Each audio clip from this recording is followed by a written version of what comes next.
My great-grandmother, born on October the 7th, 1896, believed until the day that she died man never walked on the moon. Mama Wagner was 5 when the Wright brothers first made their flight. And who could blame her for believing that the moon landings were impressive TV productions when man had not even flown a few feet off the ground when she was born?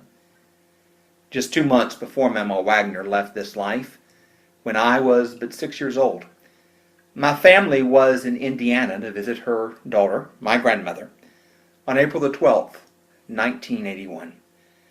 Dad woke me early that Sunday morning to watch as John Young and Robert Crippen took the space shuttle Columbia on her maiden voyage, and I was hooked on space exploration. I collected models of the space shuttle. I can't tell you how many things of those I put together. Autographs of astronauts, including an autograph of Neil Armstrong. And my room was littered, at least my mother would say so, of pictures of the space shuttle and Apollo flights. So when I started my YouTube channel, it was only natural that I post some videos of the space program. One of the first videos I posted was of Bart Sabrel's being punched in the face by Buzz Aldrin. I had seen that clip on several news channels and on several YouTube channels, and I believe therefore it was in the public domain. Well, to come to find out, that clip is from the documentary Astronauts Gone Wild, and Bart Sabrel, who produced that documentary, holds the copyright. I got a copyright strike on my account, and I contacted Bart and asked that it be removed and explained to him that I honestly believed it was public domain. Bart replied and asked me to read an article he wrote and to watch a couple documentaries. Let him know what I thought, and we'd go from there. Well, I don't mind to tell you that I thought Bart was off his rocker. But that was before I watched his documentaries and read the article he wrote. Bart made some extremely valid points, and he offered to sit down for an interview to discuss these matters. What follows is that interview. I ask you to hold judgment until you've heard and investigated the evidence for yourself. God bless. I first heard about you on the national news when Buzz Aldrin hit you, punched you. You're the one who said you walked on the moon when you didn't. Calling the kettle black, if I ever thought of it. Saying I misrepresented myself. Away from me. You're a coward and a liar and a thief. Tell us about that encounter. Well, we had produced, prior to that, A Funny Thing Happened on the Way to the Moon, which was a $500,000 documentary showcasing newly discovered footage of them falsifying being halfway to the moon, proving that the Apollo 11 crew never left Earth orbit. After all, if they're faking being halfway to the moon, it means they could not go halfway. Additionally, we have a separate third secret channel of audio of the CIA prompting them only to speak after 4 seconds have elapsed in order to give the impression of an increased radio delay to show that they're further away from the moon than they really were. So once we knew for a fact that the moon missions were fake and we released the film, the idea came to me, I suppose, from watching courtroom TV programs as a kid. Hey, why not just ask them to swear on the Bible? So we tracked down some who would not give interviews in public places, and then we contacted others, telling them that we were doing a documentary about the moon landings, which is true. However, it was about the fact that they were fake. They didn't know that until the interviews became a little bit more confrontational. In the case of Buzz Aldrin, that happened, I believe, on September 10th, 2002. It was in Beverly Hills, California, at a hotel somewhere on Wilshire Boulevard. And Japanese crew who I was working with and producing a separate documentary had me as kind of a surprise guest. And when it came out, that I was there, he became, I guess, a little upset. And I asked him to swear on the Bible whether he walked on the moon or not. He didn't wake up that morning saying, I can't wait to punch Bart Sabrel, and I didn't wake up that morning saying I can't wait to call him a liar, a coward, and a thief. They're just one of those things that just happened and got cleaned up. Since then, it's been brought to my attention trying to be a Christian myself, that I was rebuking an older man in a disrespectful way. The fact is, I have been a liar, a coward, and a thief myself. It's just that I'm mindful to be repentant of these things, and of course, he apparently is not, otherwise he would have confessed that he has deceived the whole world about this. Additionally, there are scriptures that point to it being inappropriate to ask anyone to take an oath, which I wasn't aware of at the time. Jesus said so himself, and I think it's mentioned in the book of James as well. So had I to do it all over again, I may not have produced Astronauts Gone Wild, but it was at the time, to the best of my ability, I thought it was fair and appropriate to contact these people and to confront them. After all, they are criminals. I mean, if someone gets away with murder and they're acquitted even though they're guilty, they have a right to be confronted about the truth. I mean, that's a wide open, game. And what we have here is a lie of biblical proportion. I mean, that's why we opened the film A Funny Thing Happened on the Way to the Moon with scriptures. And we show that the first boast of mankind was the Tower of Babel. I mean, up until about the 1800s, the greatest accomplishment of mankind was architecture. How high could you build a building without it collapsing on itself? And then after that, it was the largest machine that was ever built, the Titanic. And they put in publicity the ship that God himself could not sink. And then we have, allegedly, the greatest accomplishment of mankind, putting a man on the moon, and Richard Nixon, who knew about it, obviously, said it was the greatest event since creation itself, even though he knew that it was fraudulent. And you see, the Tower of Babel was never finished. The Titanic never made one voyage. And again, the moon landings are fake. I mean, we have to realize, this is the only event in human history, whether it was biological history, like someone breaking the 4-minute mile, or geological history, like someone climbing Mount Everest, or technological history, like someone breaking the sound barrier or flying over the Atlantic in an airplane, that no nation on Earth is said to be able to repeat it for 70 years. I mean, that's completely illogical.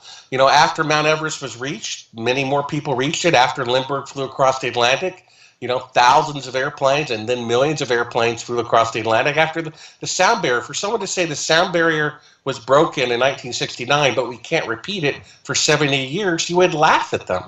How could that be the case? And yet somehow that same logic does not apply to the moon landings, because people were deceived into, wanting to believe something great about their nation. During the height of the Vietnam War, Richard Nixon said domestic protests against that war were the number one threat to the country. And so what about a great pep rally? I mean, after I interviewed people from NASA, several people from NASA told me face to face that the moon landings were fake, one of which worked, there at Rocketdyne.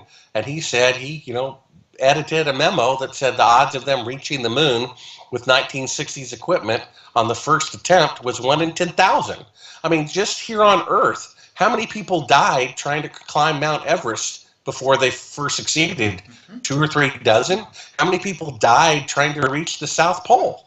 Before they did it successfully? Several people died. And yet we're to believe, almost 50 years ago, with 1/1,000,000th the computing power in all of NASA that is in a modern day cell phone, they went 1,000 times farther than the farthest manned vehicle can go today on the very first attempt. I mean, that is completely illogical. And it's amazing, we know as Christians, we read the Bible, it says that pride blinds you from being able to see the truth.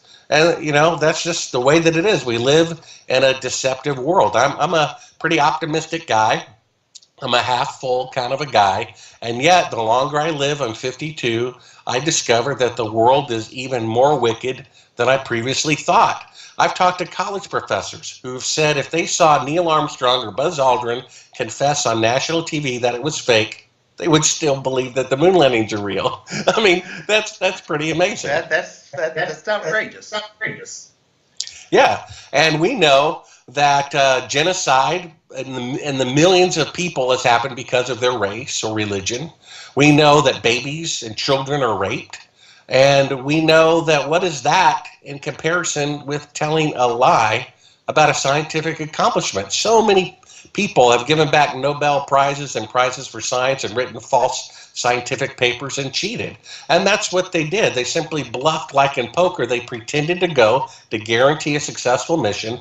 And now the farthest astronaut can travel from the Earth is only 250 miles or 1/1000th the distance with 50 years, 5 decades more advancements. They can only go 1/1000th the distance as they could half a century ago with antiquated equipment. On YouTube, there's a video of a NASA engineer talking about Orion, and they're going to have to figure out how to go through the Van Allen belts in order to get to Mars.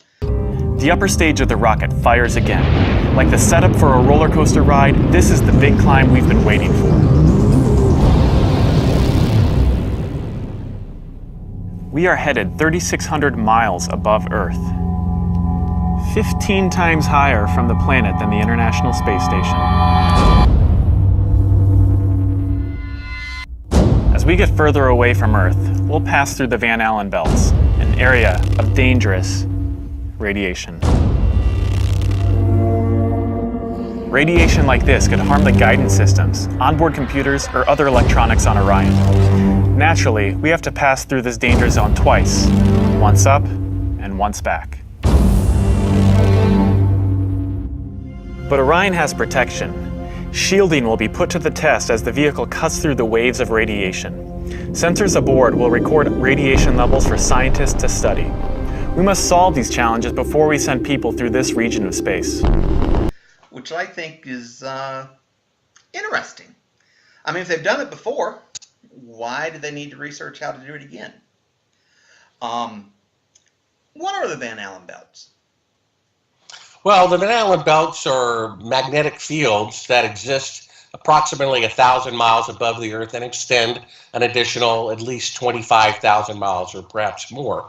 So every manned mission, space mission, Gemini, Mercury, Skylab, the space shuttle, the space station, all of that is well below 750 miles below that radiation, except going to the moon. They would have to go through these radiation belts twice, once going to the moon and once upon their return. Now, about 3 years ago, the Orion project was sent up by NASA, unmanned, to 3,600 miles, did a U-turn and came back. So if you go to the store, U-turn and come home, the destination is the store. So if you go 3,600 miles and U-turn, the destination is 3,600 miles. So what is that? 3,600 miles, the Van Allen radiation belt. And 2 different Geiger counters on board. Kelly Smith, in his 20s, did this NASA video in which he said they are dangerous fields of radiation and that they must first discover a way to protect astronauts from it before they can send people through it. That means the technology to protect astronauts going through the Van Allen radiation belts has not yet been invented. So then how did they go to the moon? And, I've talked to several people at NASA who still work there to this day, who know the moon landings are fake, and they do their best of their ability to help researchers like me expose that. They want to keep their jobs and not get in trouble, and you can't really blame them for, being a little cautious about that. The fact is, I asked them, I said, well, why don't you give me these Geiger counter readings, of the radiation belts? And they said, well, that information is classified. I said, no, wait a minute. When you send probes to the sun, the temperature of the sun, that's not classified. If you send probes to Jupiter, how much helium is in Jupiter's atmosphere, that's not classified. So why would a part of nature, just the amount of radiation and the radiation belt surrounding the Earth, why would that be classified? Because if they released the fact that it is 5 to 100 times a lethal dose, then that would prove that the moon missions did not happen. That's why the information is classified. In Astronauts Gone Wild, the most interesting encounter there for me is Alan Bean and his reaction to the Van Allen belts. Any ill effects from the Van Allen radiation belts? No, now I'm not sure we went far enough out to encounter the Van Allen radiation belt. Maybe we did. Beginning at an altitude of 1,000 miles and extending an additional 25,000 miles lay lethal bands of radiation called the Van Allen radiation belts. Every space mission in history with humans on board, from both the United States and Soviet Union, from the first in 1961 to the present, has been well below this deadly radiation field. Mercury, Gemini, Soyuz, Skylab, the Space Shuttle, all maintained altitudes well below 1,000 miles. All except Apollo. I don't know the distance to the Van Allen radiation belt, and if we did, it wasn't a problem. If we were going to encounter it, then we would have had to build the spacecraft and the spacesuit to not give humans a problem. You don't just build something and hope it works. You study to see what the threats are, the environment is, and then you say, how thick do I have to make the metal on the spacecraft so that going through this kind of radiation or these kind of meteoroids, it won't get hurt. And so then we build it that way. The belts are 1,000 miles to 25,000 miles above the Earth. Then we went right out through them. No effects on your cells? Didn't even know it. I don't think anybody, well, maybe somebody said you went through the radiation belt, but we didn't feel it inside, and we didn't get any, added radiation. In 1998, the Space Shuttle flew to an altitude of 350 miles, one of its highest altitudes ever, hundreds of miles below the beginning of a field of radiation that was so severe that the astronauts inside of their shielded spacecraft and inside of their shielded spacesuits saw flashes of light with their eyes shut that they described as shooting stars, due to radiation penetrating first the shuttle's shielding, then their spacesuit shielding, then their skulls, and finally the retinas of their closed eyes. As a result, CNN issued the following report noting NASA's unpredicted surprise. The radiation belt surrounding Earth may be more dangerous for spacewalking astronauts than previously believed. Scientists say the phenomena known as the Van Allen belts can spawn killer electrons when the Earth's magnetic field changes. These electrons that are being studied could have an important effect not only on satellites, which has happened in the past, but could also affect the astronauts by creating large doses of radiation that could influence their health. The electrons can penetrate through various materials, including spacesuits, and can pass through, in fact, the walls of the space station, and can create high charges deep inside of these objects. No strange occurrences? Nothing like that. The space shuttle... Go ahead. The space shuttle went to 365 miles a few years ago. Because I worked in news. I saw CNN. They said that the radiation belts surrounding Earth are more dangerous than previously believed because the astronauts saw shooting stars with their eyes closed. Just when they got within 600. Radiation belt. We saw shooting stars, but they're not shooting stars from with your eyes closed, although they look like it. If you're out in space beyond the Van Allen belt, and probably within the Van Allen belt, and close your eyes, and just pay attention. You don't notice it unless you pay attention. Then all of a sudden you'll see a little flash like a shooting star, except it's like that. There goes one this way. Then one just blossoms. And then not that fast. Maybe you wait 3 minutes or 2 minutes and one goes whoosh. And what's happening is cosmic rays are hitting the back of your eye and exciting those sensors in the back of your eye. So that's what you see. And they got high enough apparently to close it. My guess is in Earth orbit, if you closed your eyes and just paid attention, that you would see them. The first time they were seen was when they went to 365 miles. Yes. That's 650 miles below or away from the radiation. Yeah, see, it's below. My guess if they just did it tonight. But see, if you're just going to sleep or closing your eyes or it's dark, you don't notice them. But if you'll close your eyes and pay attention, which we had an experiment to do, by the way, then you see them whistling by. Not on our mission, by the way, they hadn't been discovered yet. I saw them one day on the moon. It wasn't dark, and it was kind of dark, and I saw this flash of light, and it looked like it was on the moon, but really it wasn't. It was a flash of light in my eye. How did you get that interview? How did it come about? Well, you've talked about how you got the interview, but describe the encounter with Bean, if you would, and how he he seemed so shocked at first, never heard of the Van Allen belts, but as you continued to talk to him, he had a perfect recollection of it. Well, it was a little bit unusual. You can see that in Astronauts Gone Wild, which is kind of the second film about the moon landings being fake, where I just, confront the astronauts, as many as we could get an interview with. Basically, half of them know better than to ever give interviews, which is 2/3 of the first mission to the moon. The crew, Michael Collins and Neil Armstrong, refused to give interviews about it. But some of them are very talkative, especially Buzz Aldrin and Alan Bean, for instance. They charge $2,000 an hour for the honor to be lied to. And the guy gets so cocky and nonchalant about it when I point out to them, what about this dangerous field of radiation? He said, well, then we didn't go through it. Then when I pointed out to him, I don't think you're paying attention here. You allegedly did. He said, oh, okay, I guess we did. And then when I pointed out to him that the space shuttle, I think it was 1994, went up to 365 miles, which is still, more than 600 miles away from the radiation, they could close their eyes and see the radiation as sparks of light. You have to imagine, wherever you are there, Justin, that if there was some nuclear power plant melting down 600 miles away and you could close your eyes and see the radiation, that's pretty severe radiation. Yes. And so CNN reported at that time, with this report, I'm quoting it word for word, the radiation belt surrounding the Earth is more dangerous than previously believed.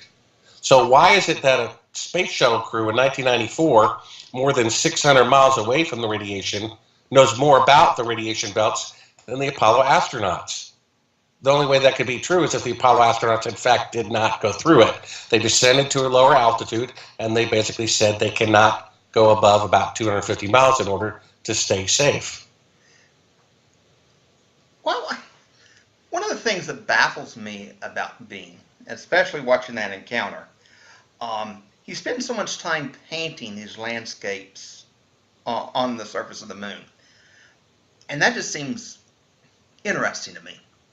I know you can't, you're not a psychologist, but it's just, that intrigues me, and something that I don't know, just kind of I wonder about sometimes. If he were never there, why would he spend time painting those things? Well, it would be for money. I mean, okay. Buzz Aldrin keeps pulling things out of the closet that he claims, were in his pocket or in the spacecraft going to the moon. 1 year it's a watch, 1 year it's a quarter, whatever.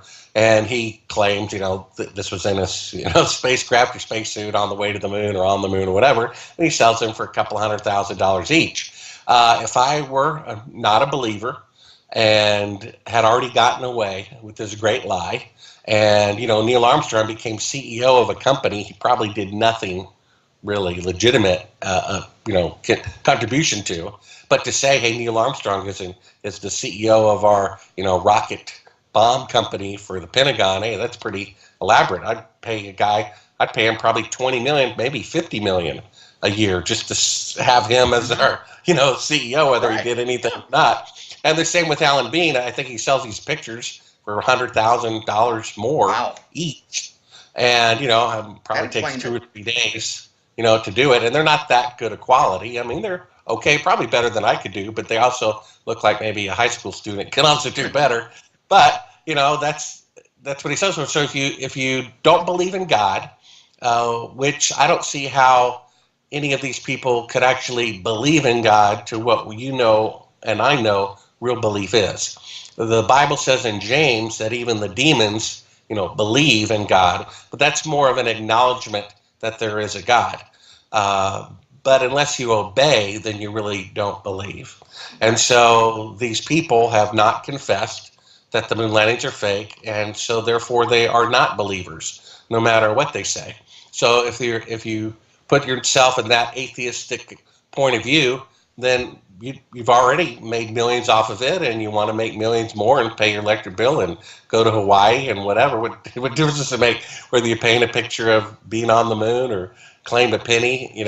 Just make sure the date, is before 1960. Absolutely. Got to double check that. I was watching on Netflix last night a documentary in which you appear, and I think it was Conspiracy, the moon landing. I forget.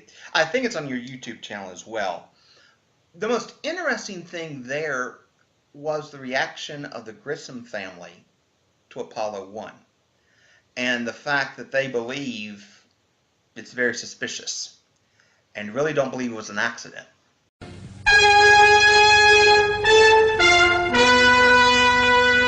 Apollo astronauts Roger Chaffee, Edward White, and Gus Grissom lose their lives in a tragic flash fire aboard their grounded space capsule.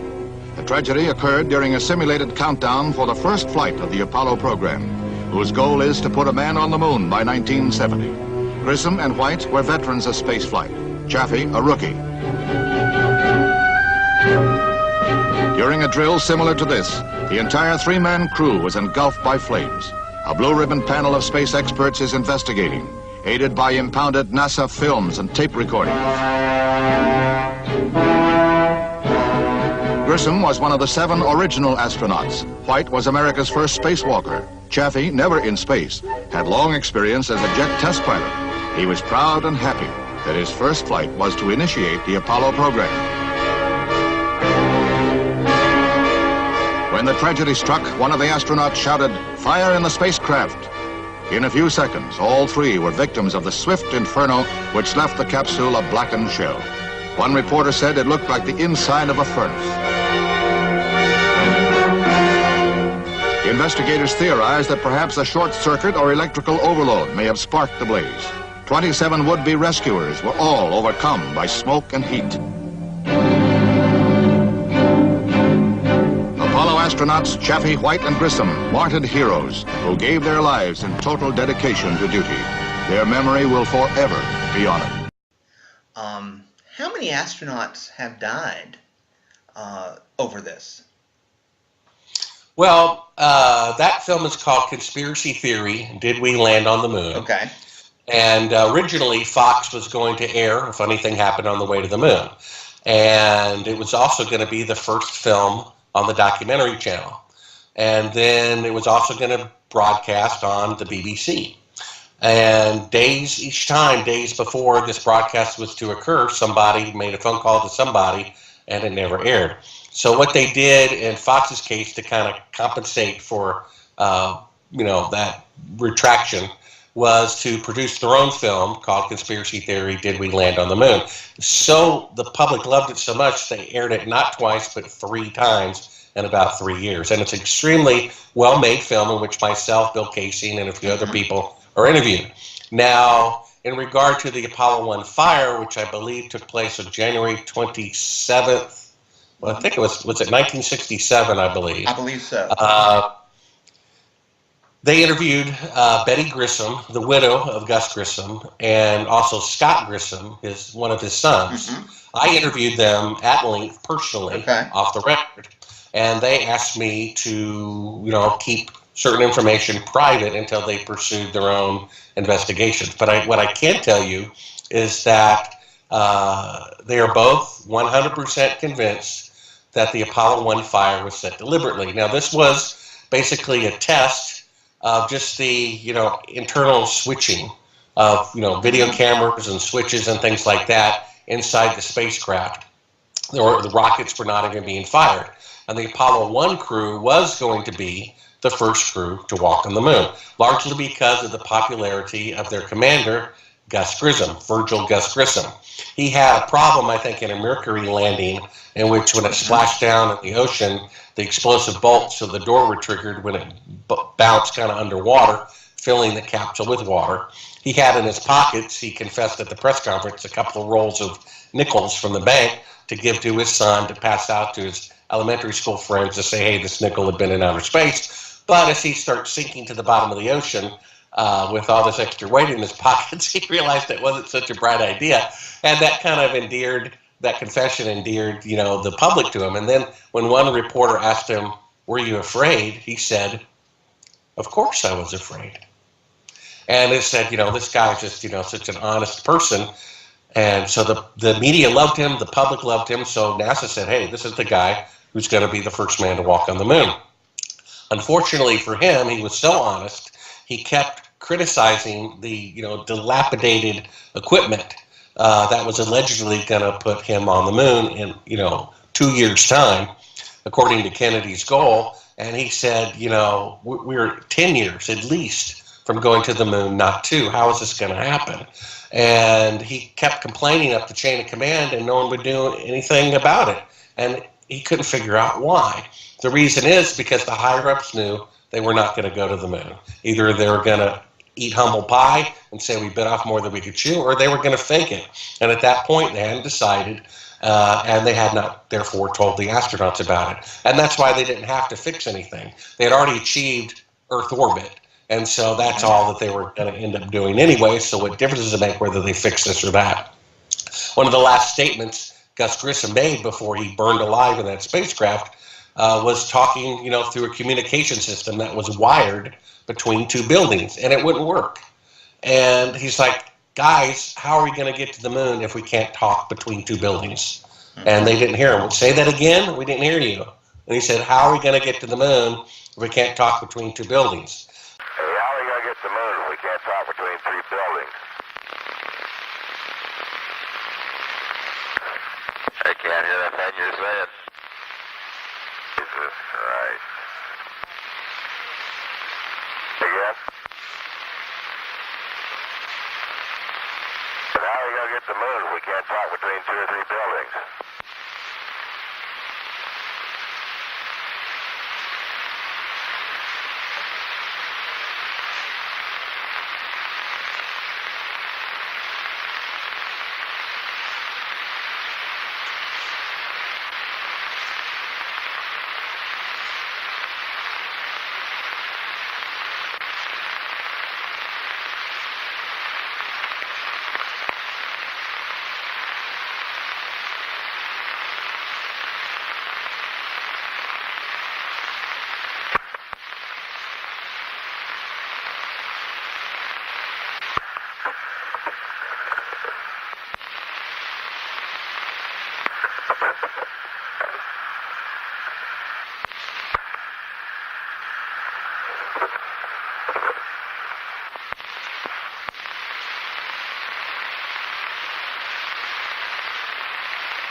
Now, they did some interesting things prior to that particular, you know, event.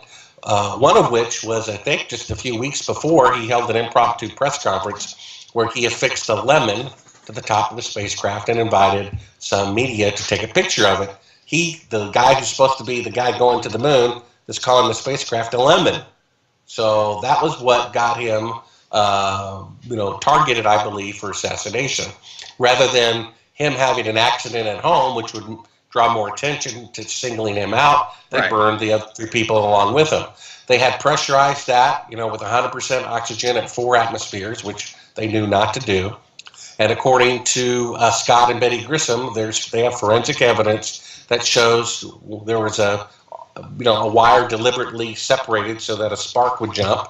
They found oil rags underneath his seat soaked in oil. You know, they were doing everything possible to make sure they burned alive. Now, the initial report I heard, and I read the congressional reports about this thing, which we had to buy for $10,000 at auction of the estate of, I think it was the White family, which is one of the other astronauts. And they said that they were buckled in. Now, they later contradict this, but they were buckled in when they found their bodies. So, I mean, the very first thing you're going to do if there's a fire is unbuckle yourself to get out. But they were still buckled in, according to the original report. They also said the CIA is somehow involved in it. They didn't go into great detail, but, you know, they implied, well, maybe the Russians were trying to do it to trip us up to win the space race. The Russians would never do that. That would cause World War III. You know what I mean? Yes. And the reason why the CIA was there is because the CIA was the one who did it. You know, why would the CIA need to be at NASA for any reason? There's no reason. But they were all over the place, you know, that day of the fire. You know, it is hard to ask with a straight face. But why would the government lie? Well, like I said, the CIA is known for doing very odd things. They admitted to staging the start of the Vietnam War, the Gulf of Tonkin incident, Right. which led to the killing of about 1 million Vietnamese and 50,000 or more Americans. All the serious investigators of the JFK assassination conclude universally that it was the CIA who did it. The CIA, basically runs the country, and they admitted to having more than 400 journalists. This is in the 70s. 400 journalists at all the major magazines and TV stations. Even though the United States laws since I think 1947 said domestic propaganda is illegal. It's also illegal to lie through television since the quiz show scandal. And all these laws, they simply break themselves. Many people believe that Revelation 13, the second beast, is the United States of America. And it certainly seems that that's a very plausible interpretation of it. We know throughout history things turn upside down. The Bible says that what is good will be called evil and what is evil will be called good. You can see the Republican Party from the time of Lincoln turning upside down the Democratic Party philosophy. They were against civil rights. They fought against it and against it. Now they're allegedly the champion of it. You have the founding of the church, being sincere and being led by Christ and the apostles, turning into the Church of Rome, which is the exact opposite. They're the first beast in Revelation 13. You have America starting off sincerely with the founding fathers and wanting to print their own currency before the bankers came in and took it all over, and then the country just going, terrible. I mean, we're warmongers. We go around and pick fights with people all around the world. We've been at war, 95% of the time since the institution of our country. Why do they lie? I mean, it's pretty sad. That's the first sin on planet Earth. Wasn't adultery. It wasn't stealing. It wasn't murder. It was lying. When you kill somebody, there's the dead body. There's the widow and the orphans. When you steal something, here's the possession that I have that you no longer have. But when you lie, where is it? You see, it's a truly ethereal sin. How many people are in prison for lying? You see, it's the number one sin, misdeed of evil people, because you can hardly ever get caught lying. And it seems harmless. We know from study there were Apollo astronauts who were silenced because of it. But in general, I got an email just the other day saying, well, what harm did it do, even if they lied? Well, that's pretty sad when people think lying is okay. Yeah. Don't you want to know the true history of things? I mean, whether Lincoln was a good person or a bad person, or whether the Civil War was about slavery or about states' rights. I mean, don't you want to know the truth? What the cure to cancer is? If someone knows and lies about it, isn't that relevant? If I were king of the world, it's probably good that I'm not. I thought about this, Justin. I would make the only capital punishment I would give would be for lying. That if you confessed you killed somebody, then, you won't get the death penalty or whatever. And what the president could do, any president now or future, could grant complete amnesty for people who told the truth about 9/11, the Kennedy assassination, the moon landing, whatever. Grant complete amnesty. They're going to face, all these people are probably old, on the verge of dying anyway, and they're going to face God. The truth is more important than that, and it's pretty sad that the lies have come to this degree. Almost everything, it seems like, in our society now is lying, and it's amazing how you're persecuted for saying the truth. I get emails, Justin, from people who say they wish they could watch me and my wife and children burn alive before them. Wow. For saying that I think the government lied about this one thing. Isn't that amazing? That is. That is totally amazing. And that fanaticism shows that this moon landing has become a god. Because it's like when you insult Muhammad, they become foaming at the mouth and kill people. And now I'm saying that the moon landings are fake, and people react the same way. That's proof that the moon landings have become a god to people. I mean, if a professor of a major university says that if he saw an Apollo 11 astronaut confess that they were fake, that he would still believe that they were real, that has become a god. It's a god to any people who can claim to be in the, in intellectual or in the aerospace business or whatever. That's look how great we are. This email guy, who claims to be a preacher, and yet all he does is write all day about politics. It's become a god to him. How dare I say that the United States, faked the moon landing? It's like your team winning the Super Bowl. How dare you say they cheated to do it? But what if they did? Don't you want to know the truth? True. Jesus said the truth will set you free. The pictures from the moon landing. Talk about the shadow and the lighting in those pictures, if you would. Yeah, well, you can see from A Funny Thing Happened on the Way to the Moon, which is only about a 45-minute film. There are pictures that we demonstrate. If you go outside, on a cloudless day, high noon, and stand out in your front yard or parking lot and stand 2 or 3 feet from a friend, you'll see your shadows run in the same direction. And no matter where you stand, they will never, ever intersect. That's because the sun is 93 million miles away and about 1,000 times greater diameter than the Earth, and it's a sole light source, and it will never cast intersecting shadows. So the point is, they claimed that these pictures on the moon were lit with sunlight, because with no atmosphere, it would make it even 20 times brighter than a desert on Earth at noon. So the last thing they would need would be electrical lighting. And yet, as a filmmaker, my job is to make fake scenes look real. So I can tell you, looking at them, that there was 100% these pictures that they claim are on the surface of the moon were lit with electrical light in a studio. And some of the pictures, which we show in the film, are from an object like an astronaut and then a rock, and the shadows are going at 90 degrees and they're like 3 feet apart from one another. Yeah. I mean, that's simply impossible. From an analytical standpoint, photographic anomalies have to be sought out with an understanding of lighting and shadows. The most straightforward is simple. When objects are lit solely by the sun, as all the scenes on the moon were said to be, after all, lighting equipment was not only impractical, it was unnecessary in bright sunlight, then all shadows, regardless of the landscape, will run parallel with one another and never intersect, as shown by this example. In these seldom seen photographs, obtained from a rarely used auxiliary NASA archival site, it is clear that these scenes were lit with artificial light. These shadows, which are cast at different angles, are evidence that a second light source is being used. In addition, the sun would not cause an isolated hotspot like this, only an artificial light would.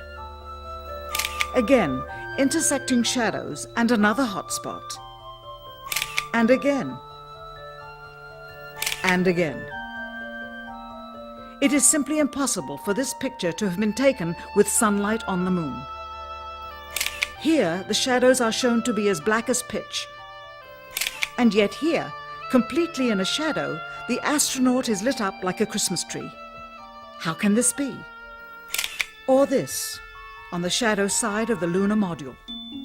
And then if you look at the black and white TV image, which what everyone saw of the astronauts kind of floating around, if you have professional video equipment and double the speed, you're like, oh my gosh, it's slow motion. That proves they didn't go to the moon. To demonstrate 1/6 gravity, a bouncy, floaty feel to the astronaut's movements would be similarly achieved with relative simplicity.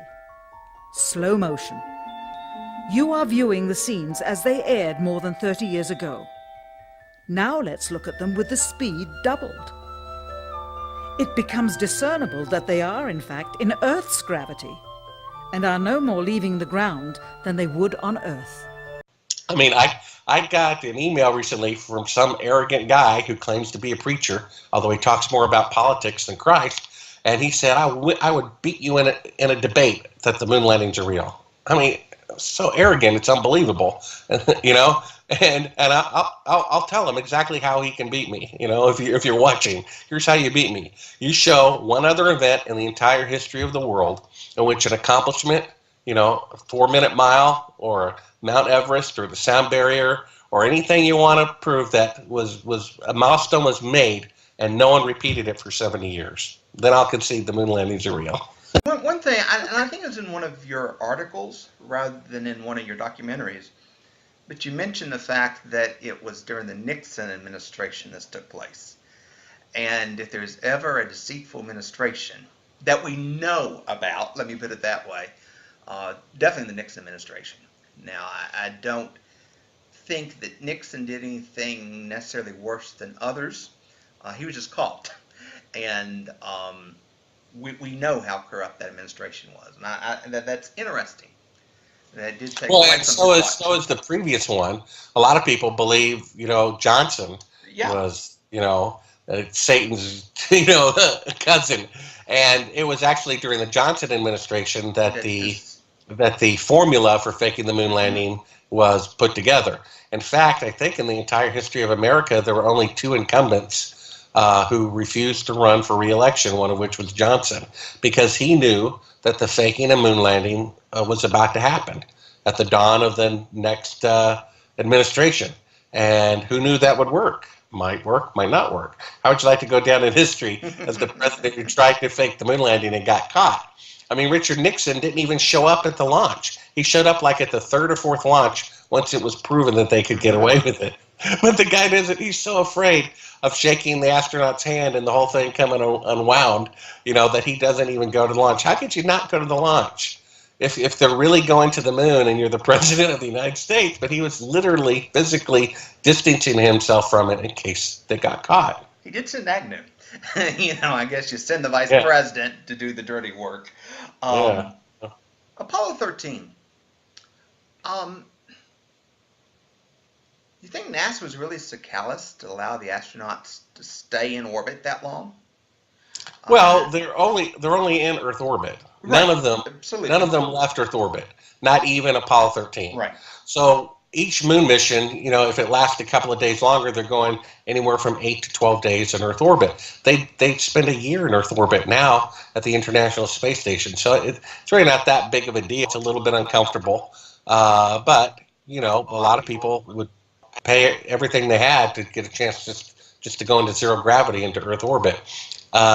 People don't realize, but after the public accepted that the moon missions were real after Apollo 11, it actually became easier to fake them after that because people already believed them to be true. Apollo 12, most people don't remember, but like a minute and a half into the television transmission, the camera malfunctioned, and so that was all that they had. And then Apollo 13 allegedly, had this, catastrophe that didn't allow them to go to the moon. So the time between the first moon mission and the next one in which they had TV coverage was 2 years to get their act together. The Illuminati, Masons, whatever, they're into all this numerology. We have Apollo 13 launched on April 13th, and at 13:13 military time, they allegedly have this accident.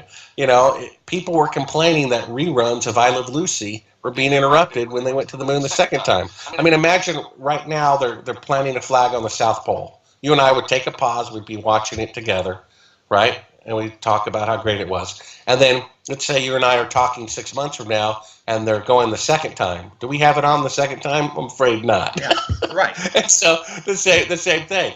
When they went to the moon the second time, we were like, yeah, whatever, they've already done that. So they threw this element of life and death jeopardy to show, the excitement and the intrigue of it again. They never left Earth orbit either. They can't. They cannot leave because the equipment, for one, didn't have enough fuel. They couldn't protect astronauts from radiation, and the lunar module wouldn't land. Look at Elon Musk.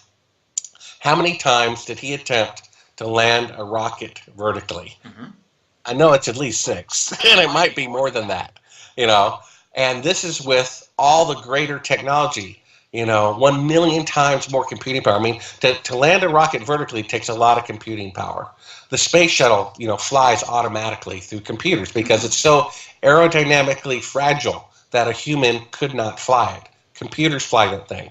And so with computers that are 1 million times faster than Apollo had, it took him 6 to 12 times, I don't know how many times, to land vertically. And yet they did it the first time and no atmosphere on the moon. with a million times less computing power? That's amazing, isn't it? Yes, it is. And I know that you talk about this in I think, an article, maybe a documentary as well. People who say, I had somebody who worked on the Apollo program, and we know it wasn't fake because my uncle worked on it. I have met a gentleman. I am good friends with his grandson-in-law, who was one of the engineers, if you've seen the movie Apollo 13, sitting at the table when all the stuff was dumped and told they had to fix the carbon monoxide or dioxide containers.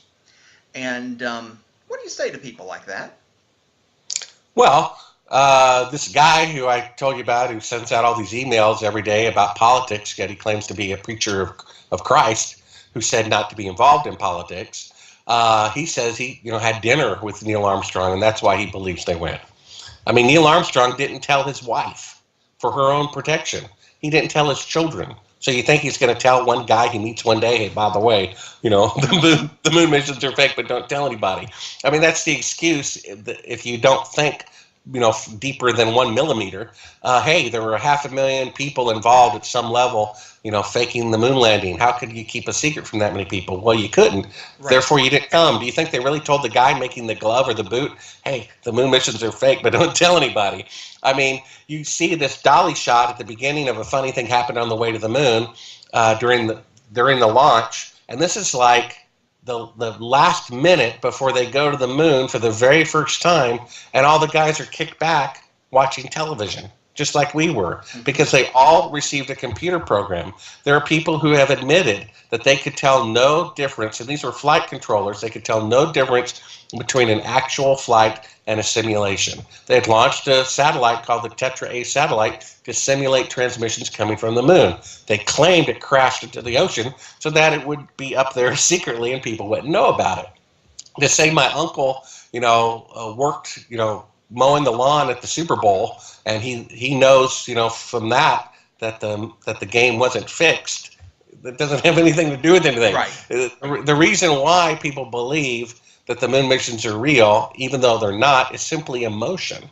That's why a professor will tell you if he saw an astronaut who was on the surface of the moon confess that he was really in a TV studio, he would still believe they went anyway because he emotionally wants to.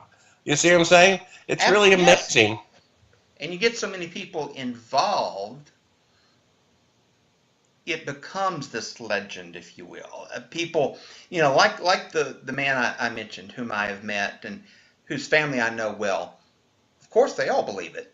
Here is my grandfather who worked on this project. You start getting all this pride, which I think is the big issue here.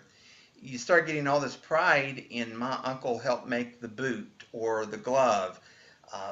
You really start spreading this out to where so many people had parts in this, it becomes believable. If you understand what I'm saying. Yeah, well, the ground controllers, who are more involved in the mission second to the astronauts, said that they could tell no difference between a simulation and an actual flight. And they know more about than the people who made the glove and the boot and all that. Then you have them going off. They have fake trajectory coming back. And you have really only the 3 astronauts, the flight director, and then von Braun, who built the rocket, who probably know Nixon and a few people who built the fake sets and all that. I mean, in Astronauts Gone Wild, we confront Cernan with von Braun's original documents that said it would take 3 rockets, each taller than the Empire State Building, each weighing 800,000 tons. Now, the Saturn V weighed something like 2,500 tons, and that's a difference of a little bit less than 30,000%. And he said it would take 3 rockets, not 1. He said a space station would have to be built first, and from there, ferry the fuel to go to the moon. All of that he recanted. I mean, just like Van Allen, he said that the radiation belts in a 1957 article, which we can link, in your description of your video, he says it's 5 to 100 times a lethal dose. And then suddenly, when they tell him to, he says, oh, no, it's not lethal at all. I was wrong all this time. And a guy who's supposed to be a genius at math suddenly says, oh, I was wrong by a factor of 30,000% on the amount of fuel it would take to go to the moon. How can you trust a guy who made such a big mistake to get you there in the first place? Exactly. Satellite pictures seem to show moon landings on the moon, these reconnaissance photos. What do you say about that? Well, that's like asking a murderer for evidence that he did not commit the murder. You're asking the Fox, NASA, for proof that they didn't steal a chicken. I mean, they already faked full body pictures, up close of someone on the moon's surface, right? Exactly. So you're asking those same people to prove that they lied when they did that, right? Mm-hmm. That's what you're really asking, right? Yeah. And so they have these satellites orbiting the moon, which are unmanned, which can go through the radiation belt, because you can X-ray your toaster 1,000 times and still make toast, but you X-ray a human 1,000 times, you're going to kill them. So then they have these, satellite pictures, again, after they faked being on the ground on the moon, and the little shadows or little, footprints or whatever they claim, are left by Apollo. That's simply, not the case. China landed a probe on the moon, and if you want to compare something, you should look at the rocks. You have all of the rocks in the China picture are, half buried under the ground because of all the micro meteorite dust that is bombarding the moon continually for however long it's been there. So every rock on the surface of the moon from the China probe is half buried under the ground. Look at the ones from the NASA pictures, and every rock was placed there on top of the dust. There's proof right there. Yes, absolutely. As Bart notes, there is a huge difference between pictures from the Apollo landings of the moon rocks and pictures from China probes. Notice this picture from Apollo 16, April 1972. There is Charlie Duke standing beside the lunar rover, and behind him, about 2/3 down the image, you notice a rock there that is just simply sitting upon the surface of the moon. Here's a close-up of that rock. Then I want you to notice these pictures from the China probes, where there is not rock simply sitting upon the surface of the moon, but as you can see, there is dirt all around them, dust and debris from meteorite strikes. Very interesting difference. I texted my wife and told her I'd had a very good interview. And she said, "What do you think?" I said, "Honestly, I don't know what to think." And that is a big leap coming from me. Some of the evidence, I have a hard time saying that discredits the moon landing. Shadows, I still have a little trouble with that idea. But the Van Allen belts are a serious issue. As really you watch the reaction of the astronauts, and astronauts gone wild, and they're hiding something. That seems blatantly obvious to me. They are hiding something. What is it that they're hiding? Could it very well be? They're hiding that the United States never landed on the moon. God bless.